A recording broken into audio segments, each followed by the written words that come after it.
muy interesante para el manejo de los pacientes con acúfeno tinnitus. Vamos a enfocarnos en esta presentación en algunas generalidades sobre el tinnitus que son importantes para poder entender el mensaje que quiero comunicarles.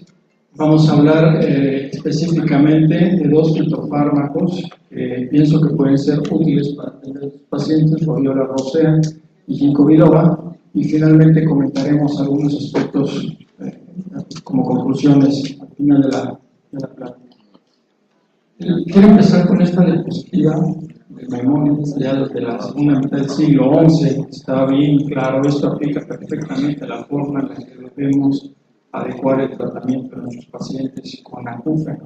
Son pacientes peculiares, son pacientes específicos. Y ahorita vamos a matizar cuáles son los acúfenos que nos interesan más y que más problema nos dan para tratar.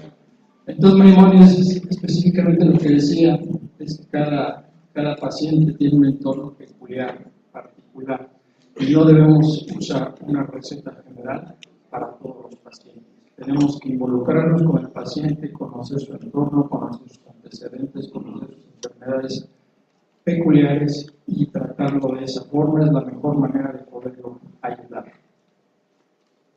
Hay varias definiciones de acúfeno.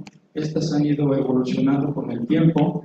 La más general y más común es que es una percepción de sonido que los pacientes describen de diversas maneras: silbido, timbre, zumbido, sonido de cigarras, un radio sintonizado, en fin, son diversas las maneras en las cuales el paciente nos describe la sensación acústica que percibe.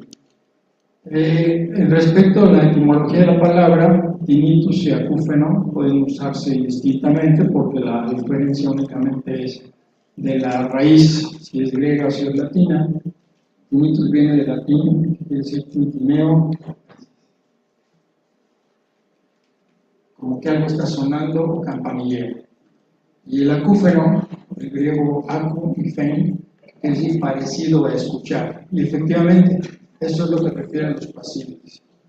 Un sonido raro, difícil de identificar. Las gentes que hacen pruebas psicoacústicas para tratar de hacer la acufenometría y ver cuál es el tono y la intensidad del paciente, no me dejarán mentir de que es muy difícil que el paciente identifique un sonido claramente con los tonos que tiene un audiómetro, porque son sonidos distintos, porque son generados en otras estructuras. Respecto al acúfeno, sabemos que lo podemos clasificar de acuerdo a si es objetivo y subjetivo. Y aquí tenemos la primera gran división importante. Un acúfeno objetivo es un acúfeno que evidentemente podemos nosotros constatar como médicos, como exploradores. El acúfeno subjetivo, como su nombre lo dice, es aquel que el paciente únicamente percibe. Cuando tenemos un acúfeno objetivo, el abordaje es totalmente diferente, y el acúfeno subjetivo quiere decir que está siendo percibido porque efectivamente hay en el entorno físico del paciente un flujo de sangre, de aire, un movimiento muscular o un movimiento articular o de tendón o algo que está generando efectivamente ese ritmo. Entonces son sonidos objetivos y que tienen otro tipo de abordaje, otro tipo de estudio, otro tipo de constatación. Pueden deberse a todas estas alteraciones, habitualmente alteraciones vasculares, sobre todo cuando son objetivos pulsantes. Se clasifica desde el punto de vista de cómo repercute de la intensidad de un acúfeno leve, cuando solo molesta al paciente en ambientes silenciosos, pero lo tolera bastante bien, no es constante. Moderado, cuando es muy intenso, constante, incomoda al paciente al tratar de concentrarse y tiene efectos sobre el sueño. Y puede llegar a un estado de acúfeno severo que realmente incapacita al paciente, afecta notablemente su vida, hasta llegar a ser intrusivo, permanente, desquiciante. En un extremo de los casos hay un estado fóbico acufénico en donde los pacientes pueden incluso tener ideaciones suicidas de lo desesperados que están por la percepción de ese sonido.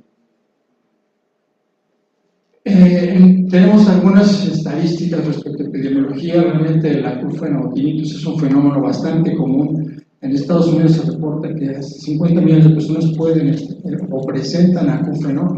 Sin embargo, de ese total, solo 12 millones de personas acuden a consulta y 2 millones realmente padecen un acúfeno tan severo que les impide realizar sus actividades cotidianas.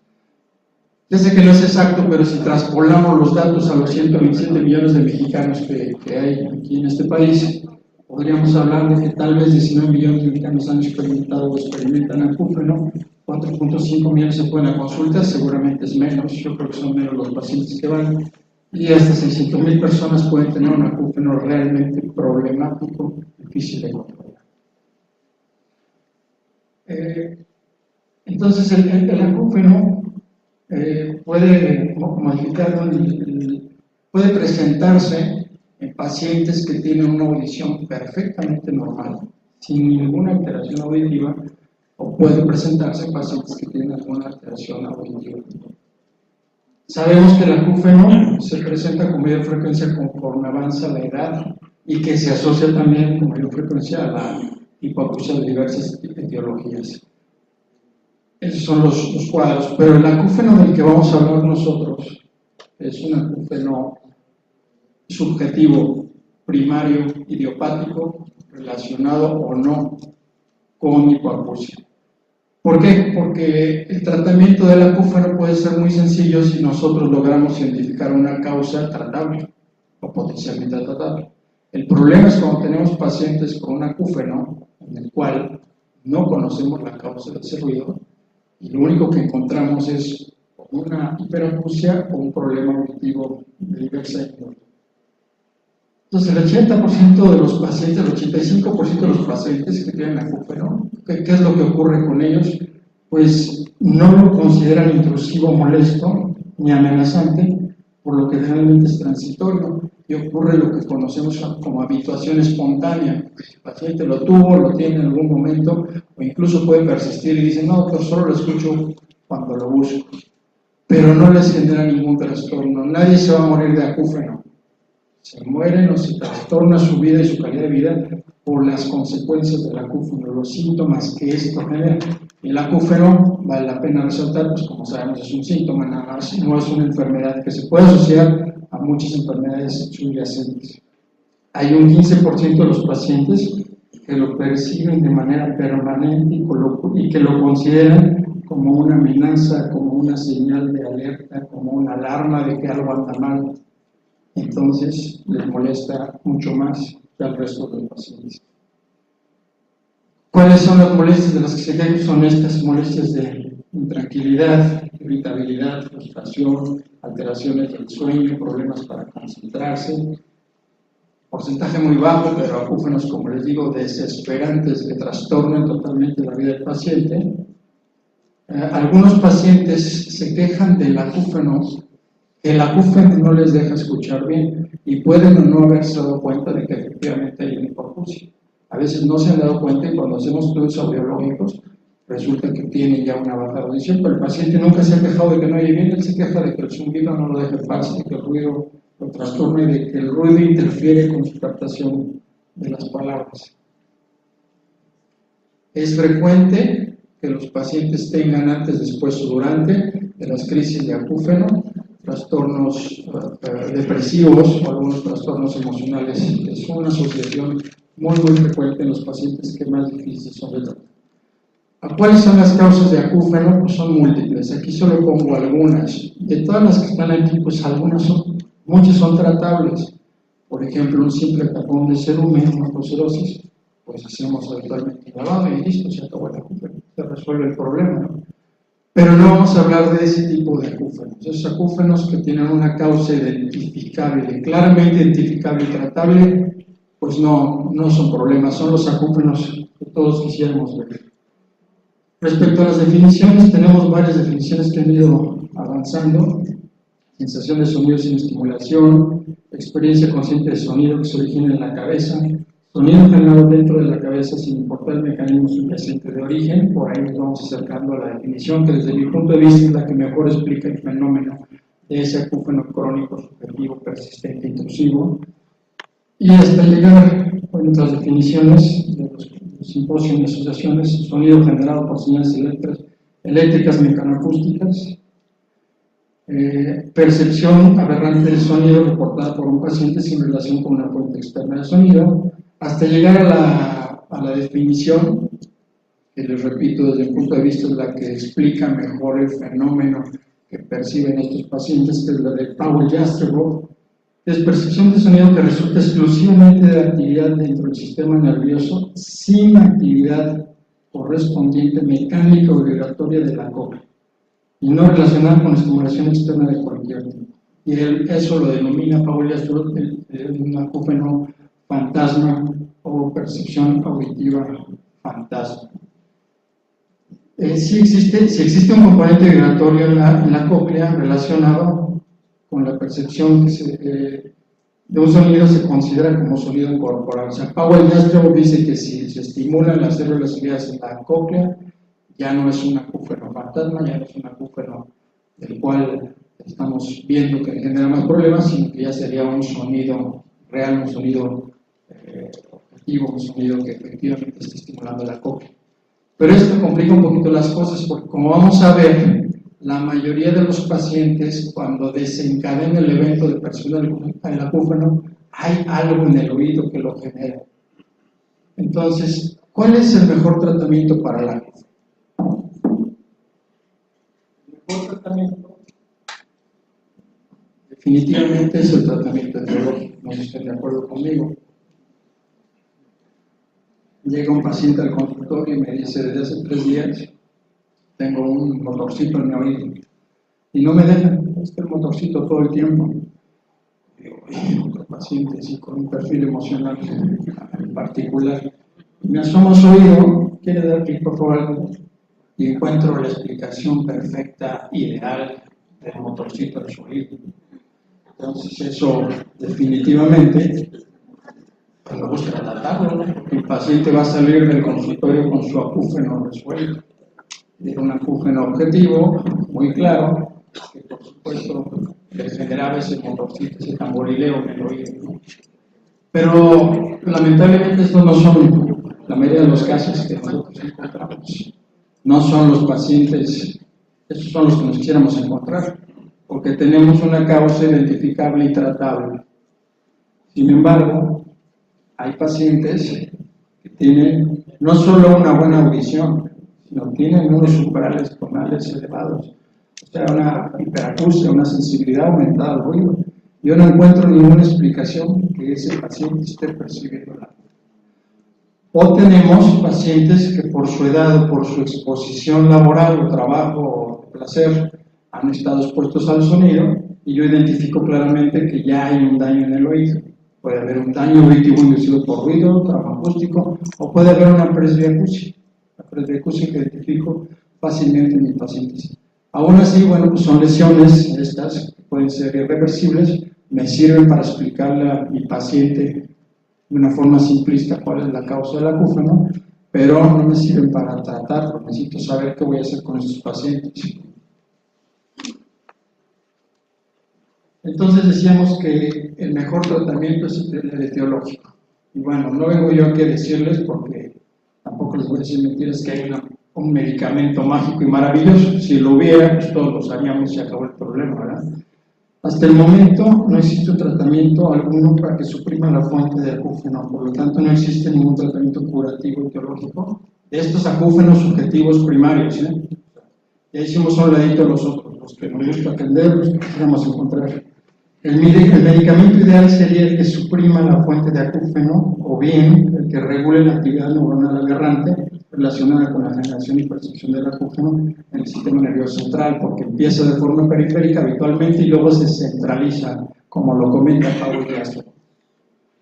Entonces, en general, tenemos un acúfeno que aparece en el oído por la razón que quieran: trauma acústico, una infección, una perforación timpánica, puede ser una otosclerosis, no sé, puede ser alguna razón periférica, una otitis, y después, independientemente de que esa causa inicial se resuelva o no, el paciente puede pasar a un estado de persistencia del acúfeno, descentralización del acúfeno, en donde los mecanismos generadores de esa percepción son diferentes a los que lo originaron. ¿Y por qué son diferentes? ¿Cuál es la clave del asunto? Todavía no está perfectamente dilucidada. Pero sabemos perfectamente que los pacientes que más sufren con el acúfeno son los que le pegan una etiqueta emocional a esa señal que antes no tenía y que ahora tiene de alarma, alerta, algo anda mal. Entonces, inmediato el paciente, de forma instintiva, automática, empieza a pensar, ¿por qué tengo este ruido si antes no lo tenía? ¿Tendré la presión alta? ¿Me iré a quedar sordo? ¿No tendré un tumor? ¿No tendré una infección? ¿No tendré alto colesterol? De inmediato el paciente se cuestiona, ¿por qué tengo este sonido que no tenía antes y me está molestando? Y cada vez me molesta más. Eso tiene que ver con la asignación de significados que el paciente le da a su propio síntoma. Y eso es natural, es automático y es instintivo. Ahora, vamos a hacer un punto de partida y vamos a intentar hablar un poco de un medicamento, es un fitofármaco obtenido de las hojas de un árbol. Darwin llamó a este árbol con toda propiedad fósil viviente porque está considerado como la especie superior más antigua. Es el árbol del albaricoque, es un árbol milenario.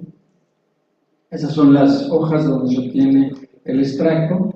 Le llamaban también el árbol de los 40 escudos porque es el precio que pagó un comerciante cuando compró uno de los primeros árboles y lo llevó a Inglaterra. Es una especie muy longeva y se ha localizado ejemplares que tienen incluso más de 2500 años. Una de las cuestiones importantes que hay que resaltar cuando utilizamos fitofármacos es que deben ser de preferencia perfectamente estandarizados para que nosotros tengamos la certeza de que la dosis que queremos darle al paciente es la dosis adecuada, la dosis correcta. Y eso desde hace muchos años lo logró el doctor Schwabe, sintetizando y haciendo una preparación estandarizada para obtener dosis regulares con mecanismos de la farmacodinámica perfectamente bien definidos. ¿Qué es lo que hace el ginkgo biloba? ¿Cuáles son sus acciones, sus propiedades farmacológicas? Son tres. Disminución del tono de la pared vascular, con lo cual hay una microdilatación o dilatación de la microcirculación, permitiendo la vasodilatación y oxigenación. Tiene un mecanismo hemorreológico por la acción antagonista del factor activador de las plaquetas. Y por último, un medicamento como antioxidante. Esto es por sus contenidos de glucósidos, flavonoides y terpenoides y los ácidos grasos que contienen este extracto. Tiene propiedades antioxidantes neutralizadoras de los radicales libres, ¿no? Entonces, bueno, ya con este conocimiento de un fitofármaco que podemos usar, podemos también identificar un perfil de pacientes en los cuales podemos usar el medicamento. Como les decía, no hay un medicamento único y maravilloso para todos los pacientes, pero en algunos de los pacientes que vemos nosotros podemos enfocarnos para tratar o tenemos esta opción. El ginkgo biloba es uno de los fármacos más estudiados y más utilizados de los fitofármacos para el tratamiento del acúfeno. Varias revisiones sistemáticas determinan que ginkgo biloba es superior al placebo en la intervención de los pacientes con acúfeno. Sin embargo, en las revisiones Cochrane de 2004 y 2013 concluyen que la evidencia es insuficiente para justificar el uso rutinario de un fármaco de ginkgo biloba en el tratamiento del acúfeno. Y esto no es raro. Seguramente ustedes conocen la guía de práctica clínica para el tratamiento del acúfeno de la academia, en donde no recomiendan, tiene una recomendación en contra de la intervención farmacológica para el acúfeno. Eso es lo que dice la guía de práctica clínica. ¿Por qué dice eso? Pues porque la evidencia científica publicada hasta el momento no ha demostrado de manera clara que algún fármaco incida al 100% o con una mejoría clara comparado contra placebo de los pacientes. Entonces, prácticamente nos dejarían desarmados, ¿no? Si le hacemos caso a la guía, pero la guía solo es una guía. Y solo es una guía y nosotros tenemos enfrente un paciente que espera que lo ayudemos. Hay varias publicaciones como estas, como les comentaba, donde Ginkgo biloba se reporta que tiene beneficio, series de comparativas. Aquí está otra publicación y una más en donde efectivamente diversos estudios mencionan que es superior al placebo. Bueno, el otro fitofármaco que puede ser útil es la rodiola rosea, que tiene un mecanismo de acción totalmente diferente y que cubre un aspecto importante de los pacientes con acúfeno, que ya les mencionaba yo, que tienen un perfil emocional peculiar. Bueno, la rodiola rosea, también como raíz de oro, es una planta, que está la foto de la planta, y se obtiene un extracto de su raíz. Ha sido usada desde hace muchísimos años, desde la antigüedad. Sobre todo se ha usado la raíz, y de ahí se tiene el extracto en los países nórdicos de Europa, y es un extracto de raíz que ha tenido ya un estudio suficiente con más de 180 estudios clínicos que avalan sobre todo su seguridad. ¿Qué es lo que hace el extracto de la raíz de rodiola rosea? Lo que hace es que previene el aumento del nivel de cortisol y otros marcadores bioquímicos, como la proteína sinasa fosforilada, el ácido nítrico, que son activados por el estrés. Bloquean de cierta manera estos mediadores bioquímicos, que en algunos pacientes es lo que se postula ahorita por muchas enfermedades como la fibromialgia y el síndrome de fatiga crónico, el burnout. Son pacientes con niveles elevados de estas sustancias en el cuerpo, y eso les provoca muchos de los síntomas de los que se quejan. Produce disminución de los niveles de noradrenalina y dopamina en la corteza cerebral, y al mismo tiempo aumentan los niveles de serotonina. Todos usamos, yo creo, los inhibidores de la recaptura de la serotonina, que son medicamentos bastante útiles en los pacientes, no son medicamentos controlados. Todos los medicamentos tienen el potencial de tener efectos adversos, pero son muy útiles en el manejo de los pacientes con problemas emocionales. Y activa la síntesis y la resíntesis de ATP en la mitocondria, con lo cual también postulan un mecanismo de que el paciente siente con más actividad, más energía, más fuerza. Ahora, yo como médico, ¿cuál es el razonamiento que voy a tener para escribir un paciente, un fármaco a un paciente con acúfeno? Debo tratar de seleccionar el medicamento que influya, que intervenga o que vaya al mecanismo fisiopatológico que supongo que tiene el paciente. Entonces, si tengo un paciente con desgaste de auditivo por edad, una presbiacusia, en donde sé que los radicales libres pueden jugar un efecto, tienen un efecto en la apoptosis, la degeneración y muerte celular coronal, podría interesarme utilizar algún medicamento que tenga esa acción antioxidante.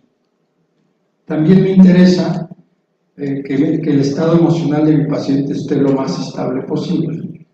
Eso lo puedo lograr con fármacos, y también, ahorita lo vamos a comentar, y en particular en los pacientes con acúfeno, con el consejo médico. No hay tiempo en esta charla de hablar mucho sobre la generación del acúfeno, pero uno de los mecanismos que hace que el acúfeno persista es descrito desde 1915. Es una reacción instintiva a algo que no conocemos. Cuando tenemos un estímulo que no conocemos y lo consideramos una amenaza, de inmediato nos preparamos para pelear o huir. Y esa preparación para pelear o huir implica una serie de cambios, tanto en el sistema límbico, que lo percibe, se conecta con el sistema nervioso autónomo, y en automático, cuando vemos esa amenaza, todo nuestro organismo responde, reacciona a esa amenaza que estamos percibiendo. Los pacientes con acúfeno, ese porcentaje bajo, crónico, intrusivo y difícil de tratar, así consideran este fenómeno, este síntoma, y no pueden vivirlo con esta tranquilidad. Yo espero, cuando uso un medicamento, o lo voy a usar sobre todo, ya les comenté lo que dice la guía de práctica clínica, no recomienda el empleo farmacológico de sustancias para el tratamiento del acúfeno. Emplea otras cosas, considera otras cosas que mañana vamos a comentar en la mesa redonda y en otra plática que tiene otro curso, pero lo voy a usar en un paciente que espera un tratamiento farmacológico. Casi todos los pacientes esperan que le recetemos algo. Van al consultorio y si uno solo les explica, mire, está pasando esto, su endometrio salió bien, los reflejos están presentes, la resonancia está limpia, no se preocupe, no tiene nada grave, Ok, doctor, ¿y qué me va a dar? Eso es de todos los días. Entonces, yo puedo, a pesar de que la guía de práctica clínica me diga que no hay sustento ni evidencia hasta la fecha, no hay evidencia que decir que los estudios no han estado hechos de la forma adecuada para demostrarlo, pero no quiere decir que no haya beneficio. Entonces puedo usar en estos pacientes, que son la mayoría, algún medicamento. ¿Qué otra cosa me interesa? El razonamiento para usarlo, que sea seguro y que conozcamos los efectos adversos y contraindicaciones. Y la última cosa muy importante, tratamiento integral. No voy a curar ningún paciente de acúfeno con un chocho mágico. No, ya todos sabemos que eso no es cierto. Ya hablamos de qué tipo de acúfeno. Necesita el consejo médico, necesita muchas veces estudios para convencerse de que, le digo yo, la víbora está disecada. El tigre, el león que ve y que le tiene miedo y quiere huir o pelear, está disecado y no le va a hacer nada. Entonces, el tratamiento integral me refiero a que debemos dar, aparte de un fármaco, toda la información necesaria al paciente. Y esa es la otra razón por la cual a muchos no les gusta ver acúfeno y lo tratan de manera simplista, porque tenemos que invertir mucho tiempo. Hay que hablar mucho con el paciente, hay que interrogarlo, hay que convencerlo, hay que escucharlo, se tiene que desahogar y eso les ayuda mucho. El ginkgo biloba puede tener estos efectos adversos, estas reacciones colaterales, cefalea, palpitaciones, alteraciones gastrointestinales, y siempre nosotros somos, bueno, no todos, pero la mayoría de cirujanos otorrinolaringólogos, cuando se van a someter a un procedimiento quirúrgico hay que suspenderlo, porque puede tener, como ya decíamos, tiene un efecto neurológico, algún efecto de la coagulación y tener problemas. La dosis de toxicidad de la rhodiola rosea realmente pues es altísima, es una dosis realmente practicable, lo cual lo hace un medicamento renal seguro, son 200 a 600 miligramos por día, y la dosis tóxica para el 50% de las personas es esta que ven aquí, que es descomunal, ¿no? Entonces es muy difícil que podamos tener efectos por sobredosis. Puede producir la rhodiola rosea sueños lúcidos, no tanto pesadillas, pero el paciente puede decir que está soñando muy nítidamente, muy vívido, muy claramente, que no lo había presentado. Está contraindicado en desórdenes de bipolaridad y también si el paciente está tomando otro tipo de estimulante no debe de indicarse la rhodiola rosea. Entonces, ¿cómo podemos todos ayudar a los pacientes con acúfeno? No solo recetándole un fármaco, hay que revisarlos, revisar completamente para identificar causas tratables de acúfeno. Hay que explicar que el acúfeno es muy común, especialmente en adultos mayores, que se relaciona con presbiacusia, y tenemos que dar información positiva. Esa es la parte más importante del médico, que no acabamos de comprender. Es más fácil decirle al paciente, la desaparición espontánea es posible y es común, es poco probable que empeore, no se preocupe. La mayoría con el tiempo, la mejoría con el tiempo es lo habitual. Hay que tener paciencia, no se desespere. Estoy hablando de un paciente que ya está estudiado, ya tenemos diagnóstico, que es un paciente con acúfeno primario idiopático relacionado no con hipoxia. No van a decir ahorita, no, bueno, ¿qué tal que tiene un schwannoma del ángulo glomeruloso? Ya lo estudiamos y estamos seguros de que es un paciente con esas características. Hay formas de ayudarlo, incluyendo técnicas de relajación, tenemos que investigar la causa, hay grupos de ayuda en sitios web, lo cual todo eso es cierto. ¿Cómo no lo vamos a ayudar? Y es súper común, ya tenemos que, el médico que le sigue diciendo al paciente, lázale para quitar, es incurable, acostúmbrese a vivir con él. Está denotando su ignorancia y que no quiere ayudar al paciente. Cuando le decimos eso al médico, al paciente, todo esto, que además pudiera ser verdad, o sea, puede ser que el acúfeno sea por mucho no. No hay que decírselo. Si no es, el paciente a partir de ese momento va a percibir más intenso y más permanente y más intrusivo su sonido. Hay que ayudar al paciente, creo que todos queremos ayudar al paciente. Entonces, lo que les decía al principio hace rato de que no existe un tratamiento curativo al 100% hasta el momento. De ahí se agarran para decir, es que no hay cura. Tuve la oportunidad de ir al Congreso Mundial de Acúfeno en Varsovia y efectivamente, o sea, cura, pero hay mucha investigación al respecto, hay mucho conocimiento y técnicas de abordaje para definitivamente poder ayudar al paciente. Los medicamentos son coadyuvantes y esto es parte de lo que tenemos que empezar a erradicar de la mente de los médicos que malinforman a los pacientes. Independientemente de que esto sea verdad, puesto entre comillas, es dependiendo de cómo veamos el vaso de agua, medio vacío o medio lleno. Y si nosotros estamos de parte del paciente y lo queremos ayudar, no debemos decir cosas como estas. ¿Qué hacer? Ser precisos y selectivos en los medicamentos que indicamos. Eso sí. Y ahorita estamos hablando de fitofármacos, pero hay una gran cantidad de medicamentos que podemos usar. La responsabilidad mínima del médico es, como les digo, conocer cómo actúa, cuáles son sus efectos colaterales, cuáles son las contraindicaciones, para que yo, no queriendo ayudar al paciente, lo voy a perjudicar. Recomendar terapias de relajación, manejo de estrés, consulta psicológica y psiquiátrica en los casos necesarios, actividades que favorezcan la relajación y distracción, deportes, caminata, yoga, música, cuestiones espirituales realmente les ayudan a los pacientes que están desesperados. Entonces, el acúfeno, para finalizar, es un fenómeno pues, muy complejo. Repito, acúfeno subjetivo primario relacionado no con hipoacusia, que no puede tratarse de manera simplista, lamentablemente, pero sí ha habido muchos avances, mucha investigación y afortunadamente un buen porcentaje de los pacientes estos de los que hablamos desesperados pueden mejorarse con un buen consejo médico, con un buen abordaje terapéutico, de preferencia enfocado a algún factor que hayan identificado en el paciente. Y existe mucho tratamiento para el acúfeno, ninguno hemos demostrado el 100% de efectividad en todos los pacientes, no tenemos todavía la varita mágica. Pues yo lo que les digo a los pacientes que los veo muy desesperados, les digo, este ruido sí se le puede quitar, sí se va a curar, le aseguro que se quita, pero depende mucho de usted, yo no puedo quitárselo. Yo le voy a ayudar a decirle cómo puede irlo manejando. El paciente va agarrando confianza. Y a pesar de que tengamos los primeros estudios totalmente normales, un audio impecable, impedanciometría perfecta, logometría normal, a veces es necesario mandar un estudio de imagen. ¿Para qué? Para que el paciente, no tanto para que yo como médico esté seguro, sino para que el paciente se vea y se convenza que efectivamente no tiene nada grave, nada delicado. Y hay pacientes que no solo tienen esta hipersensibilidad, percepción, esta fijación con el acúfeno, sino que tienen un fondo emocional ya más complejo, que tienen trastornos depresivos, trastornos de ansiedad, los problemas psicológicos más severos. También es un error querer tratarlos todos nosotros, hay que pedir ayuda a psicólogos y psiquiatras para que el paciente reciba los medicamentos adecuados por parte de ellos, y nosotros hacer nuestra parte como profesionales, otorrinolaringólogos, audiólogos o fonoaudiólogos.